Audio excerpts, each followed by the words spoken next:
without explanation. I woke each morning to an empty bed, and the memory of the whole thing started to fade. I never asked the girls if the nightmares had ceased. They must have. Or else, why had the visits? Nor did I question why they'd begun in the first place, 9 long months after the accident. I pushed those thoughts to the back of my mind, assuming it had all meant nothing, assuming it had run its course. It was only this morning, when Marion came round with jam tarts and tears, and the girls told me about Black Mamba. Then I remembered, in a rush, those moonlit serenades from a month ago. The girls' dead eyes and voices, and things they'd said, echoing in my head like a leitmotif, strings that keen and tremble long after being touched. Julia. I've come to the house, not because I want to, but because he's asked me to. Hart House, number 4, Allington Square, London. The house where I grew up. I loved it once, as we all did, and part of me still does.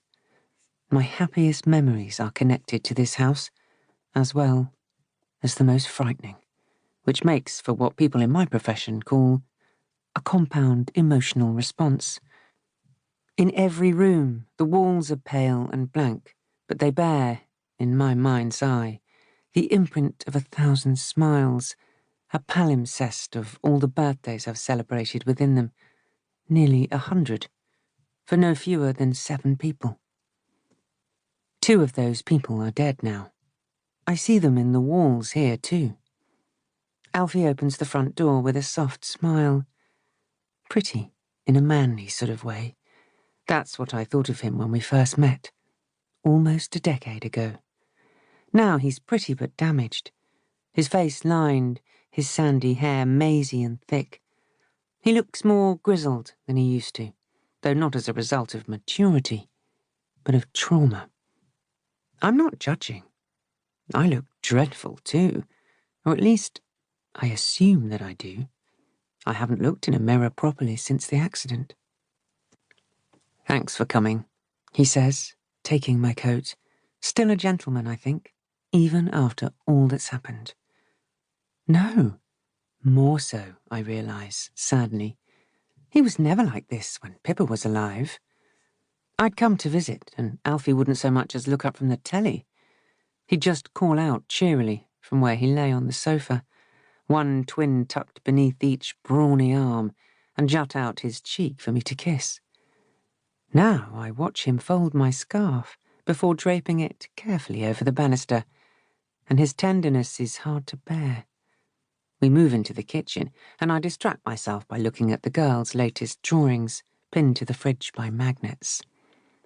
They're in bed, I hear him say. I nod without turning. Sylvie has drawn a whirl of falling petals with hard black outlines and softly smudged interiors.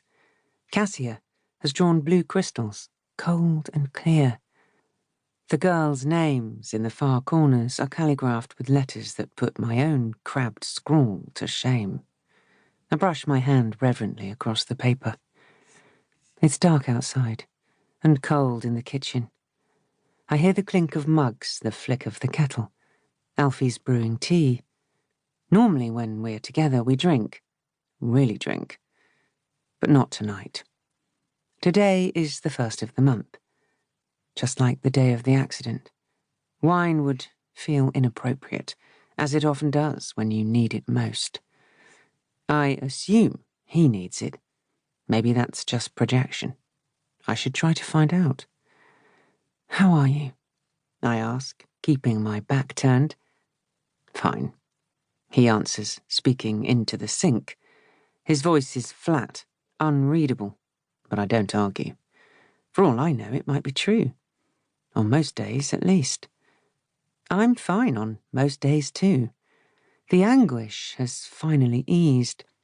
I know instinctively that he's at his worst when he's around me, just as I'm at my worst when he invites me to Hart House.